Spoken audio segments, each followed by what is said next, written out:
Hello everyone, welcome to Abhipedia SSC पे मैं सनी भोसले बहुत बहुत स्वागत करता हूं आपका। जैसा कि आप सबको पता है, we are discussing mains paper. जैसा कि अब बच्चों का प्री का रिजल्ट आ चुका है, मेंस की तैयारी कर रहे हैं, उनके लिए सेशंस काफ़ी हेल्पफुल होने वाले, बिकॉज शॉर्टकट्स और बहुत कुछ हम आपको इसमें बता रहे हैं। क्लियर है? तो चलिए देखते हैं आज का प्रश्न नंबर 1 क्या है। देखिए क्वेश्चन नंबर है मेरे पास अब 41। 40 क्वेश्चन इसके हम ऑलरेडी डिस्कस कर चुके हैं, तो आज क्वेश्चन नंबर 41 की मेरे पास बारी है। क्लियर है? तो चलिए भाई देखते हैं क्या कह रही है। Question is a certain sum of 10,500 amount to rupees 13,650, यानी 10,500 रुपये मेरे पास कितने हो गए? 13,650 इन 2 years at a certain rate percent per annum for simple interest. और ये मुझे क्या दिया बच्चों? ये मुझे सिंपल इंटरेस्ट दिया हुआ है। साफ सी बात है, सिंपल इंटरेस्ट की बात करेगा वो। The same sum will amount to what in 1 year the same rate if the interest is compounded half yearly near to 1। मतलब आपको अप्रोक्सीमेटली आंसर बताना है, कैलकुलेशन है थोड़ी सी इस क्वेश्चन में। क्लियर है? चलो देखिए फिर करते हैं। देखो सबसे बड़ी बात, जो मेरे पास 10,500 रुपये थे वो कितने हो गए बेटा? वो हो गए 13,650। यानी साफ साफ मुझे दिख रहा है यहाँ पे कितने 3,150 रुपये का इंटरेस्ट मिला मुझे। ठीक है, इंटरेस्ट कितना मिला? मतलब सबसे पहले मुझे रेट ऑफ इंटरेस्ट निकालना है, जब तो हाफ ईयरली कंपाउंडेड वाले का मैं कर पाऊंगा कुछ। क्लियर है? देखो 3,150 divided by 10,500 Guna of 100%। Clear है? सो यहाँ से रेट परसेंट निकाल लेंगे हम। ये कितना हो मेरे पास? ये मुझे साफ साफ दिख रहा है, 3 पे कटेगा, तो ये कितना हो गया मेरे पास? 30%। सो रेट ऑफ इंटरेस्ट मेरे पास कितना आ गया बेटा? 30%। तो यहाँ से मैं क्या बोल सकता हूँ? रेट ऑफ इंटरेस्ट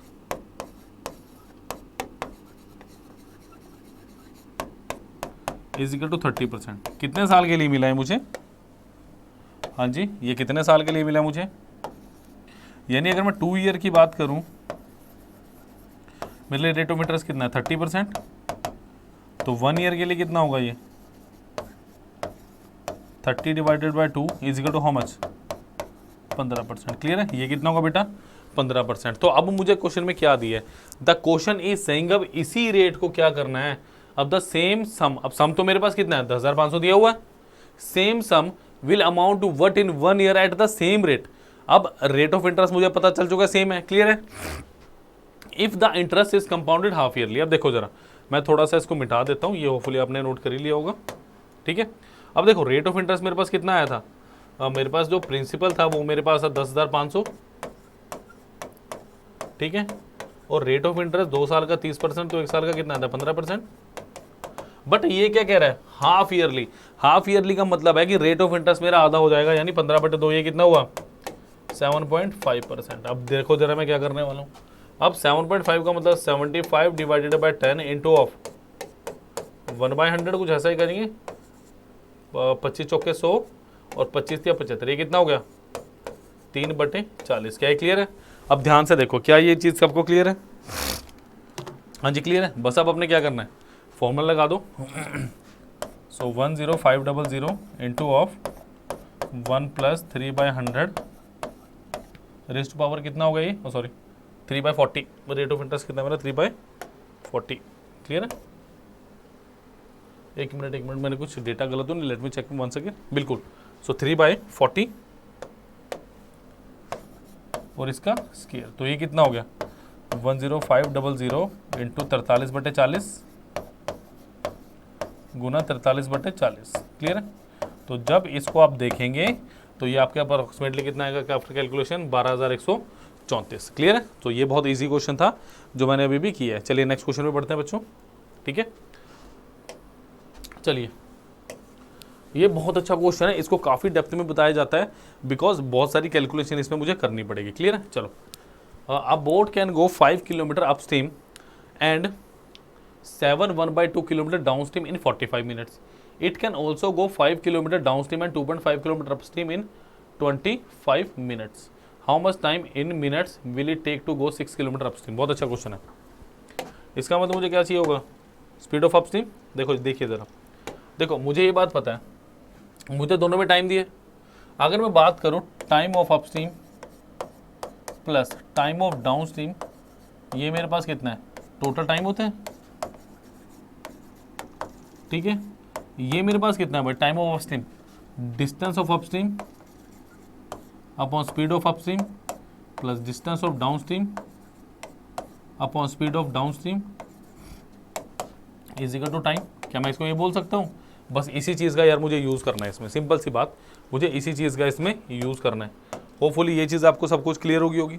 क्लियर है? अब देखो क्या दिए, वो क्या कर रहे हैं, आप boat can go 5 kilometre upstream, तो 5 किलोमीटर अपस्ट्रीम, ये यू और वी मैं स्पीड बोलूँगा, ठीक है, अपस्ट्रीम, एंड 7.5 किलोमीटर डाउनस्ट्रीम, तो 7.5 किलोमीटर डाउनस्ट्रीम, और तो कितना टाइम ले रहा है, 45 मिनट्स, यानी 45/100, और सॉरी 45/60, यानी कितना हो गया 3/4 आवर। ये बताओ क्लियर हुआ अच्छे से? क्लियर है? देखो मुझे क्वेश्चन में क्या बताना, मुझे अपस्ट्रीम की बात करते हो, डाउनस्ट्रीम को मुझे कैंसिल आउट करना पड़ेगा। क्लियर है? सो देखिए जरा नेक्स्ट क्या बोले, it can go also 5 kilometre downstream, यानी 5 kilometre downstream and 2.5 kilometre upstream, यानी 2.5 किलोमीटर अपस्ट्रीम, ये यू है, इन 25 मिनट, इन 25/60, और ये कितना हो गया 5/12 आवर। ये बताओ भाई क्लियर हुआ? ये बिल्कुल सही क्लियर है।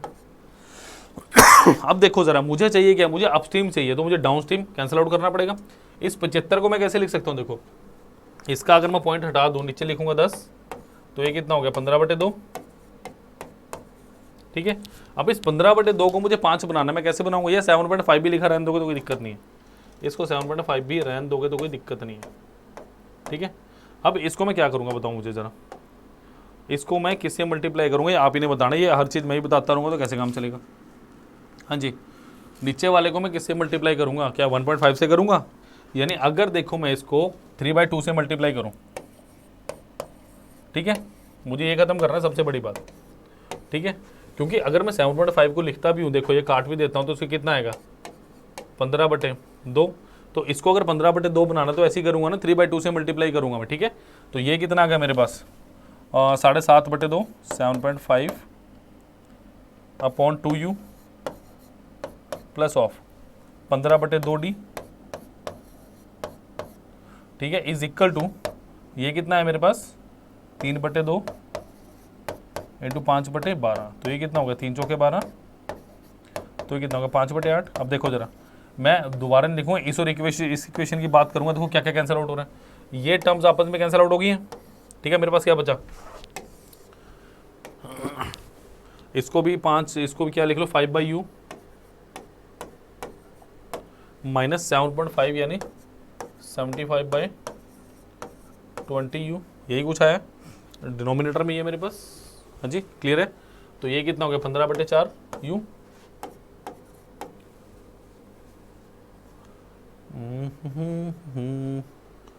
क्या ये 1 मिनट, ये ठीक है मिनट्स में ही है, किस में दिया मुझे ये,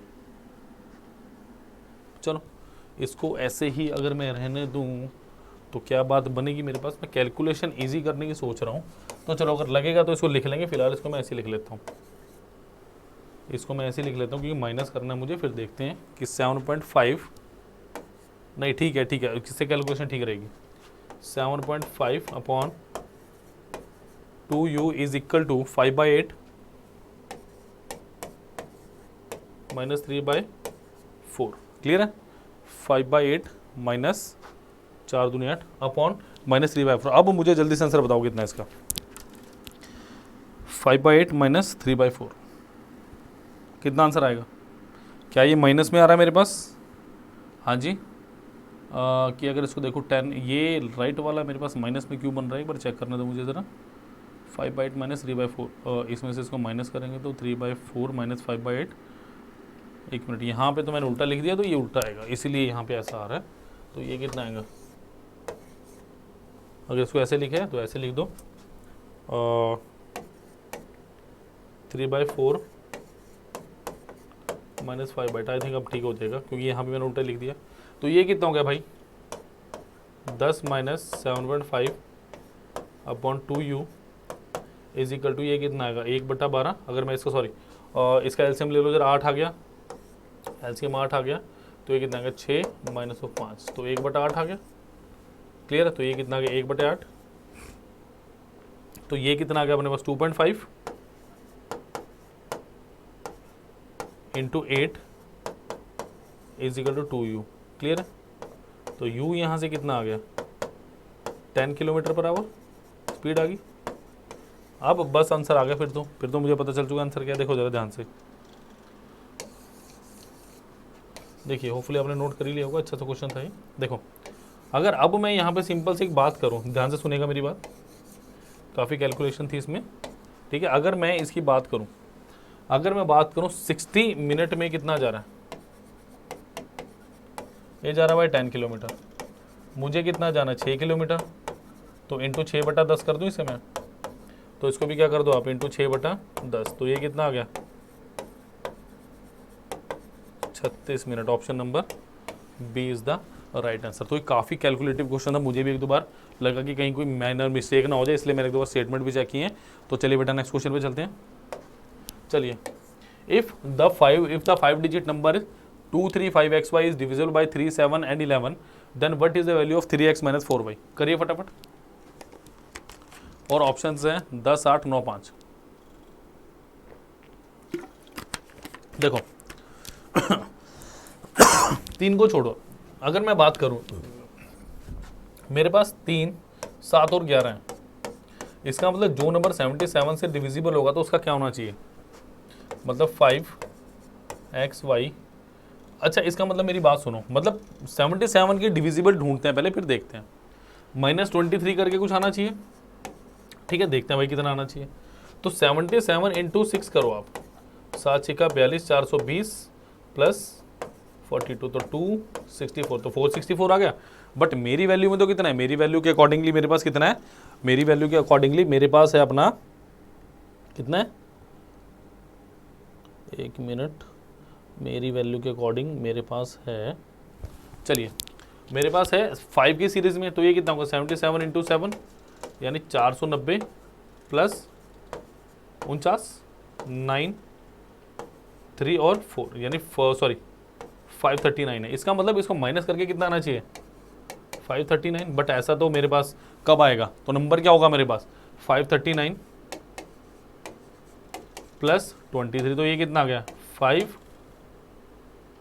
9 2 11, 562 आ गया, ठीक है 562। इसका मतलब अगर मैं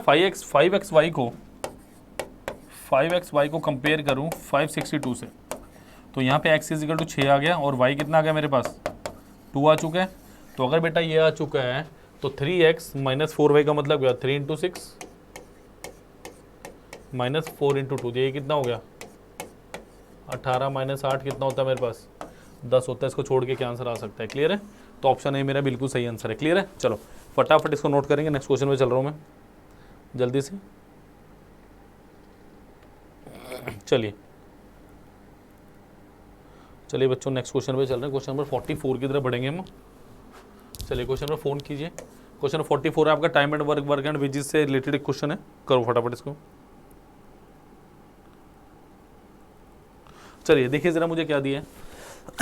2 men and 7 women can complete a work in 28 days, whereas 6 men and 16 women can do the same work in 11 days. In how many days will 5 men and 4 women working together complete the same work? बहुत अच्छा question है और ये paper में आया तो important भी है। देखिए 2 men and 7 women, देखो सबसे पहले वर्क क्या होता है मेरे पास M1 D1 H1 E1, कुछ ऐसा ही होता है।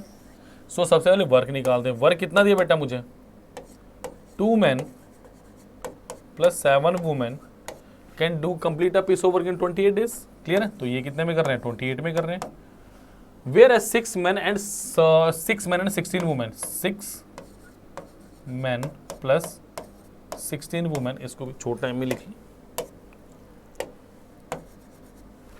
16 women can complete the same work in 11 days. इसका मतलब ये कितने दिन में करेंगे बेटा 11 डेज के अंदर करेंगे, क्लियर है। अब देखो जरा ध्यान से मेरी बात सुनिएगा, अगर मैं इसको कुछ काटने की कोशिश करूँ, ये कितना होगा 28 56 हो गया, ये कितना होगा 7 दूनी 14, 7 56, 196W, क्योंकि सबसे पहले मुझे क्या निकालनी पड़ेगी इनकी एफिशिएंसी का ratio, we have to find out, ठीक है। तो ये कितना होगा 66 मैन प्लस ऑफ 160 176W, तो ये यहाँ ले आइए 56M minus 66 man is equal to 176W minus of 196 W. Clear है? So minus 10m is equal to minus of 20 W. तो यहाँ से मैं क्या कह सकता हूँ, man upon women is equal to 2/1। इसका मतलब मैन की एफिशिएंसी 2 और वुमेन की एफिशिएंसी मेरे पास 1 है। यहाँ तक बताओ बेटा, क्लियर हुआ? यहाँ तक क्लियर हुआ? अब नेक्स्ट थिंग जो बहुत इंपॉर्टेंट है वो मुझे देखनी है। चलो ऊपर वाला मिटा देता हूँ मैं, बीच वाला, क्योंकि ये तो मुझे चाहिए होगा। अब वो क्या कह रहे हैं, in how many days 5 men and 4 women working together complete the same work. ठीक है, अब देखो मुझे क्या करना है, अब इस सब की मुझे कोई ज़रूरत नहीं, इसको मिटा देता हूँ मैं। एक ही वर्क ले लेते, कोई भी आप ले लो, आप दूसरे से ट्राई करके देखिएगा।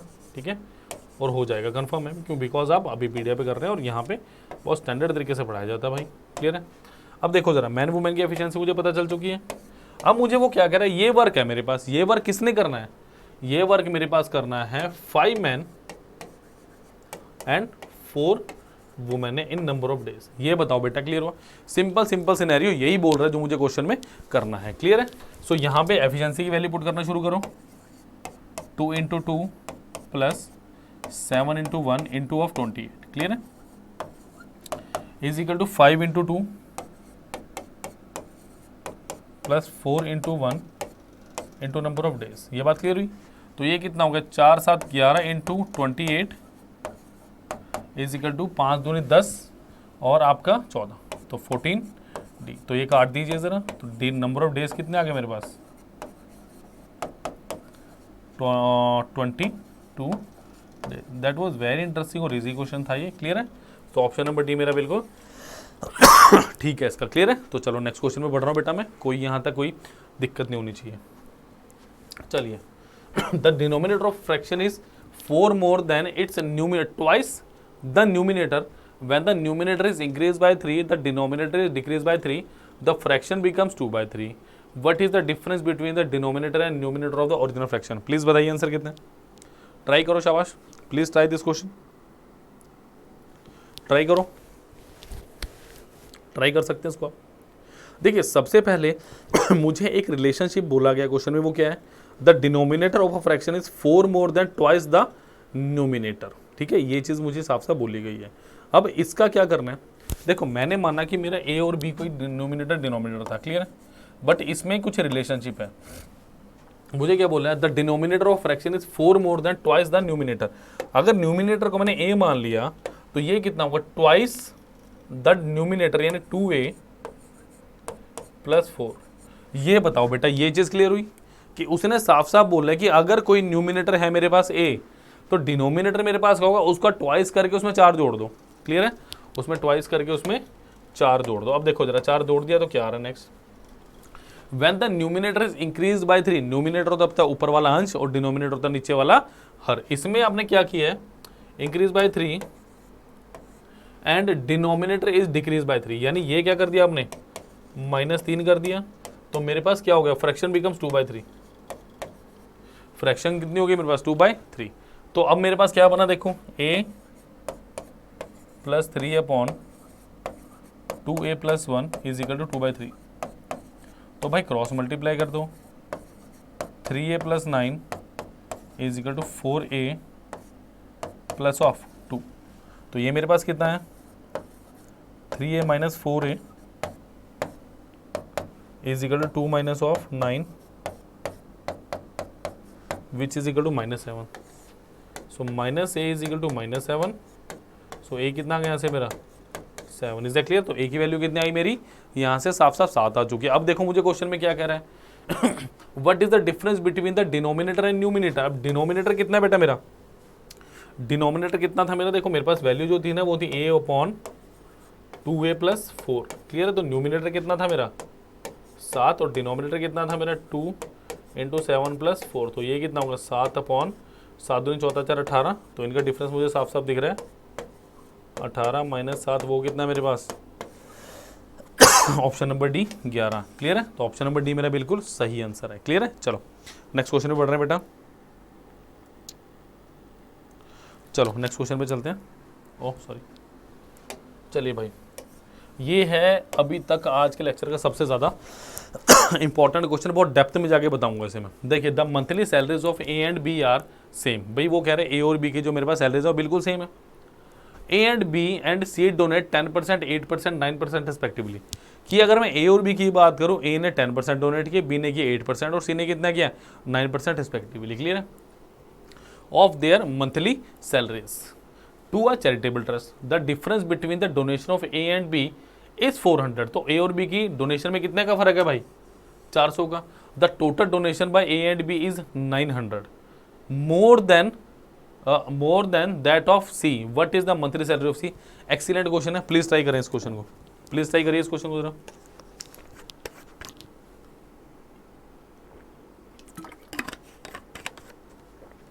बड़ा सही क्वेश्चन है। देखो जरा, अगर मैं बात करूं monthly salaries of A and B are same, यानी सैलरी ऑफ ए, यानी monthly salary of A is equal to monthly salary of B. ये बात क्लियर है? देखो A and B and C donate 10%। देखो ए की मैं बात करूं, बी की बात करूं, दोनों की सैलरी सेम है। और ये रहा मेरे पास भाई सी, कि जिसकी सैलरी इनसे अलग है। ठीक है, वो कुछ भी पूछ सकता है आपसे, तो तैयार रहिएगा। अगर मैं कहूँ ए के पास 10% है डोनेशन के लिए, बी के पास अपना 8% दिया हुआ अकॉर्डिंग टू क्वेश्चन मेरे को। ठीक है, बी ने कितना डोनेट किया है 8% और सी ने कितना किया है 9%। परसेंटेज दी हुई है सारी मेरे को। क्लियर है? अब मुझे सिंपल से एक बात बताओ, क्वेश्चन में क्या बोला गया? क्वेश्चन कह रहा है of their respective salary to the charitable trust, the difference between the donation of A and B is 400। देखो दोनों की सैलरी सेम है, दोनों की सैलरी सेम है, और अगर इनके डोनेशन का डिफरेंस यहाँ पे मेरे पास 2% है, ठीक है, और ये मेरे को कितना दिया हुआ है 400 दिया हुआ, वो सॉरी 400 रुपीज़। तो यहाँ से मैं 1% की वैल्यू कितनी बोल सकता हूँ बेटा? क्या 200 बोल सकता हूँ? ये बताओ, क्या यहाँ तक क्लियर है? क्या यहाँ तक क्लियर है? अब मुझे एक बात और बताओ, यहाँ पे क्या बोला है? The total donation of A and B is 900 more than that of C. तो इसका मतलब, रुको एक मिनट, the total donation of A and B is 900 more than that of C. इसका मतलब क्या हुआ कि ए और बी ने जो डोनेशन कर रखी है ना, वो बी की डोनेशन से कितनी ज़्यादा भाई? कितनी ज़्यादा? 900 रुपये ज़्यादा है। तो कैसे करेंगे? यहाँ पे आके एक बच्चा समझ नहीं पाता क्वेश्चन को कैसे करना है। अब आप बताओ कैसे करेंगे? कैसे करोगे भाई? देखो सिंपल सी बात, अगर 1% की वैल्यू 2 है तो यहाँ पे कितना होगा? ये 2000 होगा, सिंपल सी बात। ठीक है, ये कितना होगा? ये मेरे पास होगा 1600।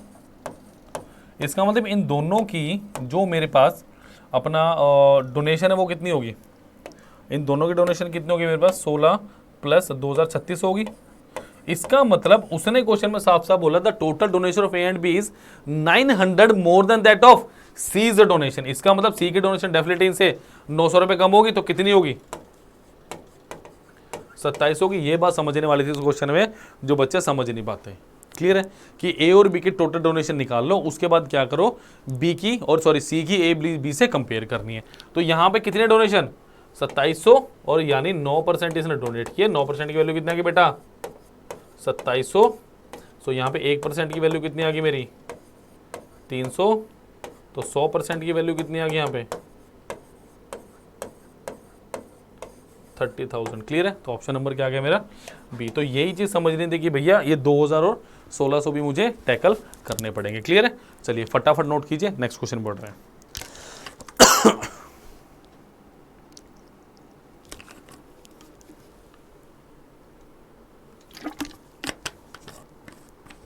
चलो चलिए नेक्स्ट क्वेश्चन पे चलते हैं। चलिए, let A B a 2-digit prime number such that BA is also a prime number. The sum of all such numbers is। कैसे करेंगे इस क्वेश्चन को? How will you manage this question? इस question को कैसे करेंगे? देखो सबसे पहले मैं वो बताऊंगा जो बच्चे इसमें गलती करते हैं, आपने बिल्कुल नहीं करनी है। सोच के दिमाग से करने वाला क्वेश्चन है और इसमें कुछ नहीं करना। देखो सबसे पहले क्या करेंगे भाई, 2 डिजिट का नंबर होगा भाई, वो क्या होगा? 10A + B। क्लियर है? फिर उसके बाद क्या करना? Such that B A is also prime number. ये मैं ए बी की नोटेशन लिख रहा हूँ, मतलब ए बी को मैं ऐसे लिख सकता हूँ, 2 डिजिट का नंबर होगा, उसको 10A + B की फॉर्म में लिखा जा सकता है। अगर वो कह रहा है बी ए होगा तो इसको कैसे लिखूंगा? 10B + A। इसका मतलब अब मेरे को क्या करना है? इन दोनों को एडिशन करना है, क्योंकि उसने क्या बोला है?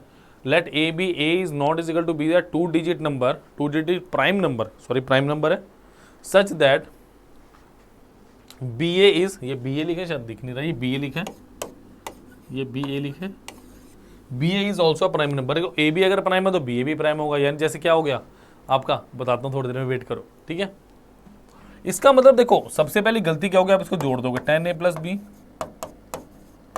Plus of 10b plus A, तो हमारे पास बनेगा क्या 11a प्लस 11b, यानी 11 टू a प्लस बी। अब आप क्या करोगे, आप सोचोगे वो मल्टीपल जो 11 के हैं क्लियर है। अब वो मल्टीपल सोचना शुरू करोगे जो किसके हैं, जो मेरे पास 11 के मल्टीपल्स है, जो कि सरासर गलत होगा। बिकॉज एक आधा ढूंढ लोगे, उसके बाद क्या ढूंढोगे भी दिखाऊंगा, एक भी 11 का मल्टीपल ना निकला, फिर क्या करोगे, क्योंकि 11 के जो भी मल्टीपल होंगे डेफिनेटली वो प्राइम नंबर होंगे, ठीक है। जो आप लिखोगे यहाँ पे मैं मान गया आपकी बात, बट वो प्राइम होंगे कि नहीं होंगे मुझे क्या पता। इस केस में क्या करो, आप वो नंबर सोचना शुरू करो जो मेरे पास प्राइम है और उल्टे हो सकते हैं, समझ रहे हो। जैसे 11 हो गया, अगर मैं 11 की बात करूं तो 11 को उल्टा कर दोगे तो 11 ही रहेगा। 13 की बात करोगे 31 आ गया, तो पहला नंबर तो मेरा यही आ गया। इसका मतलब यहाँ पे भाई इस जाल में तो बिल्कुल नहीं फंसना हमने। जैसे 13 हो गया, इसका उल्टा क्या हो गया 31 हो गया, 17 हो गया, 17 का उल्टा 31 हो गया। These two are prime number, और इनका उल्टा करके भी क्या बनता है मेरे पास, प्राइम बनता है। तो तीसरा नंबर क्या हो सकता है, जैसे 37 और 73, क्लियर है। उसके बाद 79 और 97, यही होता है। क्वेश्चन तैयार हो चुका है अपने पास। 4 ही होंगे मेरे पास, कौन कौन से, 13, 31, 17, 71, 37, 73 और 79 और 97, क्लियर है की बात। अब चलो इनको क्या करना है, मुझे ऐड करना है। चलो भाई ऐड कर लेते हैं इनको ज़रा। ये कितना होगा 3, 4, ये कितना होगा 44 हो गया मेरे पास, क्लियर है। ये कितना होगा 7, 1, 8, 7, 1, 8, 88 हो गया। ये कितना होगा 7, 3, 10, 110 हो गया। ये कितना होगा 9, 7, 16 और 9, 7, 16, 176। चलो इनको ऐड कर दो ज़रा, कितना आया, ये कितना हो गया मेरे पास 8, 4, 12, 132। ये कितना हो गया 286, ठीक है। सो 286, 132, ये कितना होगा 6, 2, 8, 11 का एक हासिल हो 418। तो आंसर इस अपना ऑप्शन नंबर बी 418। ये क्वेश्चन थोड़ा सा सोचने वाला था, क्योंकि अगर इसके माया आप लोग ये सोचने लग गए ना तो भाई क्वेश्चन नहीं होने वाला। उसने 2 डिजिट का जान के बोला है, वो बोल सकता है, ठीक है। और याद रखना 11 वाला से यहाँ पे देख लो, एक बार दिख रहा है आपको कोई प्राइम नंबर ऐसा जो 11 का मल्टीपल हो, तो यहाँ पे अगर यहाँ तक करोगे तो फिर भाई गलत कर दोगे क्वेश्चन आप। क्लियर है मेरी बात। चलिए नेक्स्ट क्वेश्चन पे बढ़ रहा हूँ मैं चलिए बेटो नेक्स्ट क्वेश्चन पे चलते हैं 48 पे। एन आर्टिस्ट इज मार्किंग 25%, और sorry an article is marked 25% above its cost price if X% discount is allowed on the marked price and still there is a profit of 5.5%, then what is the value of X? कैसे करेंगे question. ये question pre के level का, mains में पता नहीं क्यों आ रखा है, बट प्री के लेवल का क्वेश्चन है ये। मेंस से इसका कोई लेना देना नहीं, आगे के लिए ध्यान रखना। बट एक बात ना हमेशा मेंस को लेकर बोली जाती है कि मेंस के 100 के 100 क्वेश्चन खूंखार नहीं आते, मतलब डिफिकल्ट लेवल के नहीं आते, कुछ क्वेश्चन ईजी है लेवल के भी आते हैं, उन्हीं में से। क्लियर है। An article is mark 25% above it's cost price if X% discount is allowed on the mark price. देखो सीधी सी बात है भाई, मैंने माना कॉस्ट प्राइस 100 था, 100%, क्लियर है। लेट्स सी पी,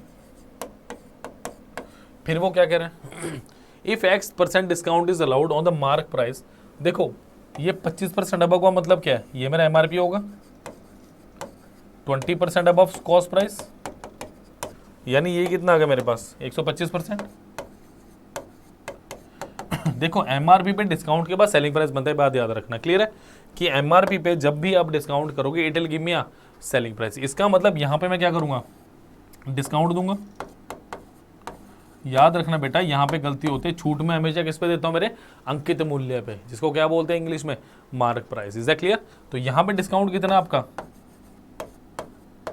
X% का, क्लियर है। उसके बाद क्या बोला, then there is a profit of 5.5%। इसका मतलब ये क्या हो गया मेरा सेलिंग प्राइस हो गया, और हमेशा मैं जो अपना प्रॉफिट है वो सेलिंग प्राइस पे देखता हूँ, मतलब in the sense selling price को ही कंपेयर करके देखता हूँ, वो कितना होगा 105.5%। बेटा ये देखो क्लियर हुई।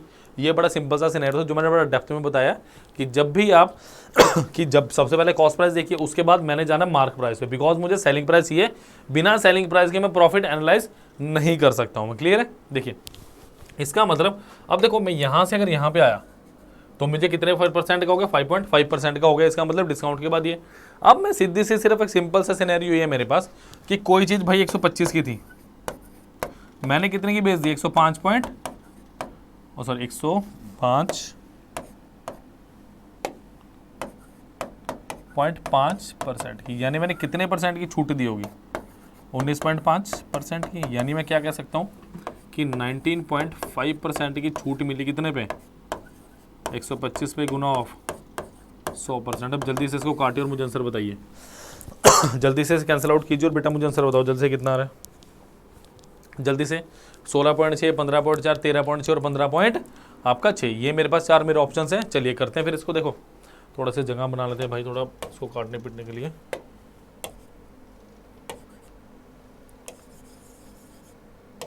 चलो ये तो होपफुली आपने नोट कर ही लिया होगा।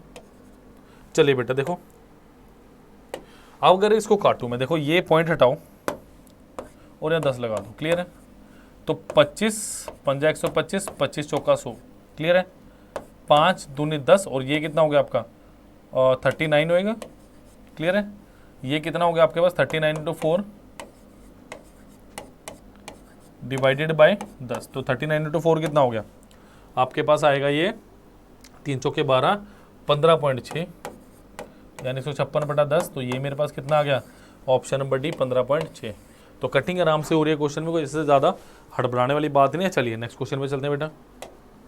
चलिए द वैल्यू ऑफ 27, ये बहुत बढ़िया क्वेश्चन है भाई, ये बहुत इंपॉर्टेंट क्वेश्चन है। मुझे ऐसे क्वेश्चन सरासर पसंद है जहाँ पे कुछ लॉजिक नहीं लग रहा बट मुझे लॉजिक प्लेन करना है, मतलब मुझे लॉजिक बनाना पड़ेगा उस क्वेश्चन में। ये उन क्वेश्चंस में से क्वेश्चन है, क्लियर है। देखो 27 × 0.25 का क्यूब प्लस 125 × 0.05 का क्यूब अपॉन 0.75 का square minus 0.25 into of 0.5 is, कैसे करेंगे क्वेश्चन, कुछ नहीं पता चल रहा, कोई रास्ता नहीं दिख रहा। अब मैं बताता हूँ, मैं रास्ता दिखाता हूँ, मार्गदर्शन करता हूँ आपका। देखिए अगर मैं इसको लिखूँ 27 को लिख सकते हैं 3 का क्यूब इंटू 0.25 का क्यूब प्लस 5 का क्यूब इंटू ऑफ 0.05 का क्यूब अपॉन ये क्या होगा 0.75 का स्क्वायर।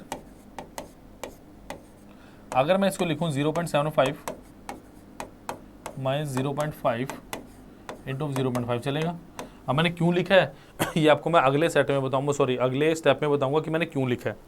देखिए ज़रा, अब अगर इसको मैं अंदर लेके जाऊंगा ये क्या बनेगा 0.3 इंटू ऑफ 0.25 का क्यूब प्लस 5 इंटू ऑफ 0.05 का होल क्यूब।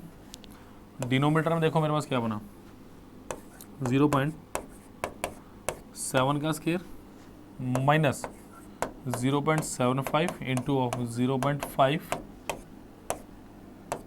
प्लस 0.5 का होल स्क्वायर। ये बताओ ये क्लियर हुआ? अब कुछ दिखना शुरू हुआ? अभी दिखना नहीं शुरू होगा, वेट करो। अब इसको मैं फर्दर कैसे लिखूंगा, आएगा 0.75 का क्यूब। अब यहाँ पे दिक्कत आएगी, देखो क्या करना है भाई 5/100 गुना 5, तो ये कितना होगा 25/100, तो ये कितना होगा 0.25। हाँ जी ये कितना हुआ ये कुछ 5 0.25 का cube. Wait a minute, let me check the statement once again.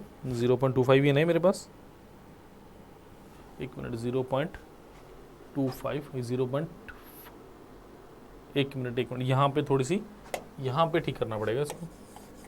अच्छा ठीक है मुझे पता चल गई मिस्टेक क्या है, रुको एक मिनट इसको ठीक कर लेते हैं। तो इसको मैं क्या लिखूंगा क्योंकि यहाँ पे बन नहीं रहा, मैंने वही चीज़ देखिए कितना आएगा भाई कितना था 25 इंटू 0.5, तो इसको मैं लिखा 0.75, पहले मैंने ये लिखा था और मुझे चाहिए 0.5 और 0.5 बिल्कुल सही। अब ठीक है जहाँ तक मुझे लग रहा है अब मेरा बिल्कुल ठीक है, अब कोई दिक्कत नहीं आएगी बिकॉज मुझे एक फॉर्मूला बनाना है और उसके बिना ये नहीं बन पाएगा, क्लियर है। तो ये कितना आ गया देखो 0.75 इंटू 0.5 माइनस 5 का होल स्क्वायर। क्लियर?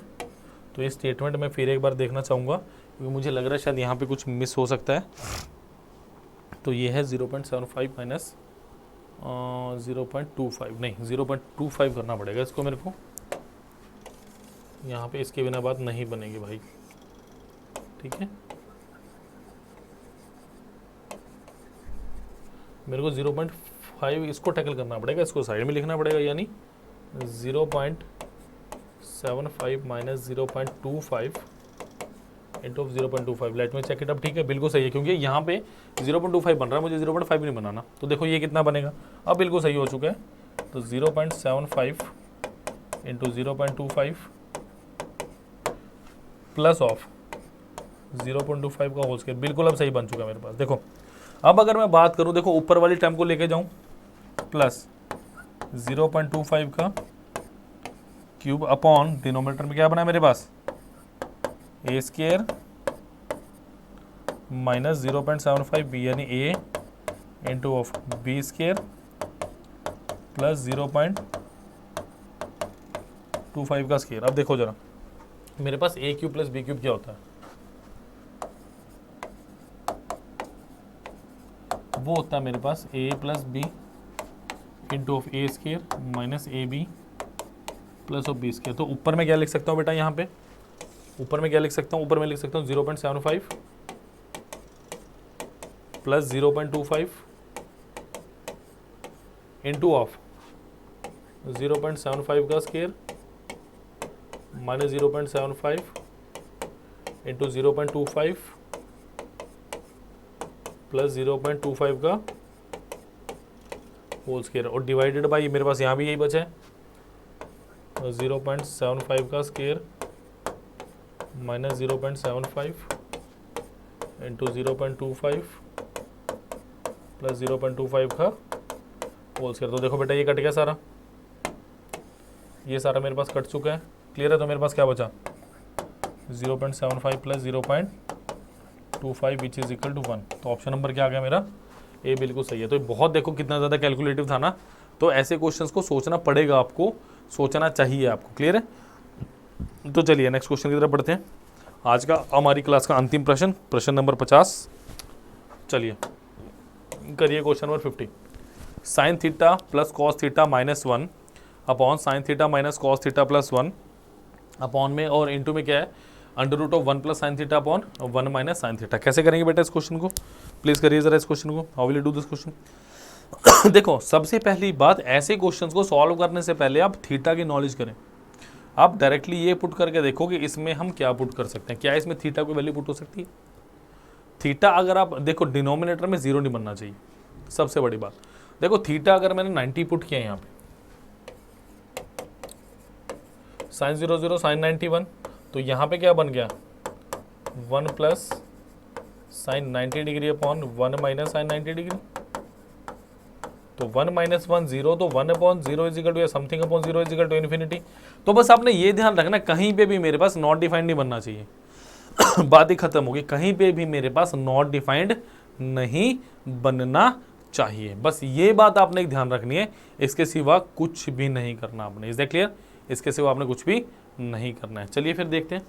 देखो 90 खत्म हो गया, देखो 30 60 की खज्जल ख्वारी मत करो, आप सीधा इसको 45 डिग्री पुट कर दो। Put theta is equal to 45 degree, ठीक है। चलिए put theta is equal to 45 degree. Clear है? देखो 45 डिग्री अगर मैं पुट कर रहा हूं तो क्या आएगा, sine 45 degree plus cos 45 degree minus 1 upon sine 45 degree minus cos 45 degree plus 1 गुना under root of 1 plus sine 45 degree upon, इसके लिए मुझे भाई ट्रिग्नोमेट्रिक टेबल का आभास या जानकारी बहुत ज़रूरी है, 1 minus of sine 45 degree. Clear? तो देखो ये कितना होता है, 1/√2 मुझे पता होना चाहिए, ठीक है। मैं लिख देता हूँ यहाँ पे sine 45 degree is equal to 1/√2, ठीक है, और cos 45 degree is equal to 1/√2। √2 clear है। चलो 1/√2 प्लस 1/√2 माइनस 1/1/√2 माइनस 1/√2 प्लस 1। चलो ये तो आसान हो गया भाई, ये तो सीधा ही कट गया मेरे पास, क्लियर है। गुणा क्या बचा मेरे पास 1 + 1/√2 1 माइनस 1/√2। देखो ये तो कैंसिल आउट हो गया, क्लियर है। ये तो मेरे पास कैंसिल आउट हो गया। मेरे पास बचा क्या अब, मेरे पास बचा क्या अब देखो यहाँ पे क्या बचा, इसको मिटाएंगे अभी। सो ये कितना बचा, ये बचा 2/√2, ऊपर वाला -1/1 इंटू ऑफ देखो √2 प्लस 1/√2 √2 माइनस 1/√2। तो इसको भाई काट दीजिए, क्लियर है। तो चलो मिटा देते हैं ऊपर वाला, थोड़ा सा जगह बना लेते हैं भाई, है ना, ज़रूरी है क्वेश्चन सॉल्व करने के लिए हमारे।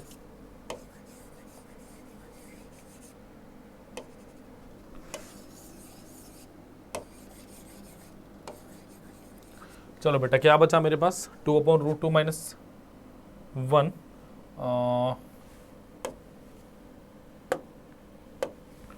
सो 2/√2 माइनस 1 मतलब मेरे पास बचा क्या 2 - √2।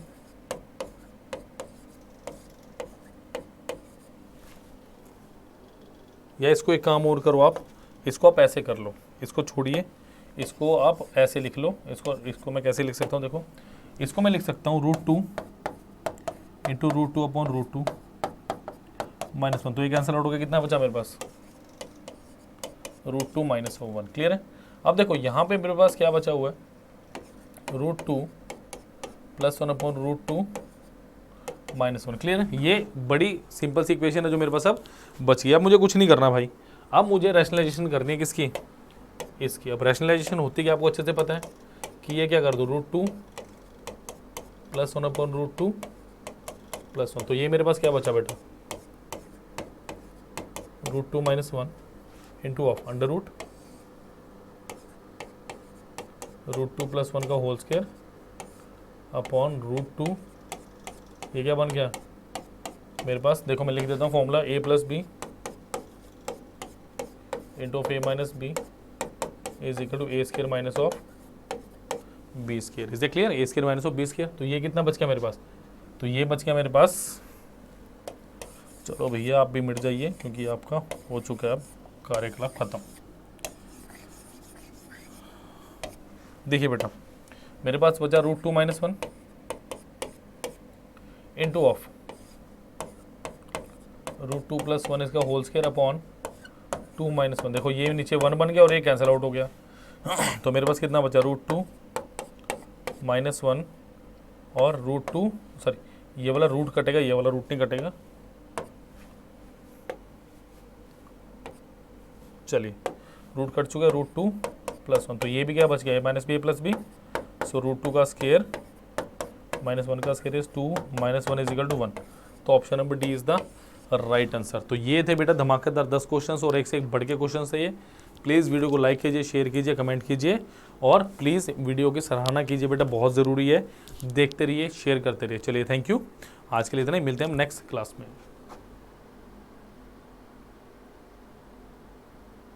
चलिए थैंक यू। देखिए वीडियो को अपने लाइक भी करना है, प्लस इसको शेयर भी करिए और कमेंट भी आप इस पर करिए, क्लियर है। चलिए थैंक यू, मिलते हैं नेक्स्ट क्लास में। जुड़े रहिए जब तक अभी पीडिया के साथ। Thank you.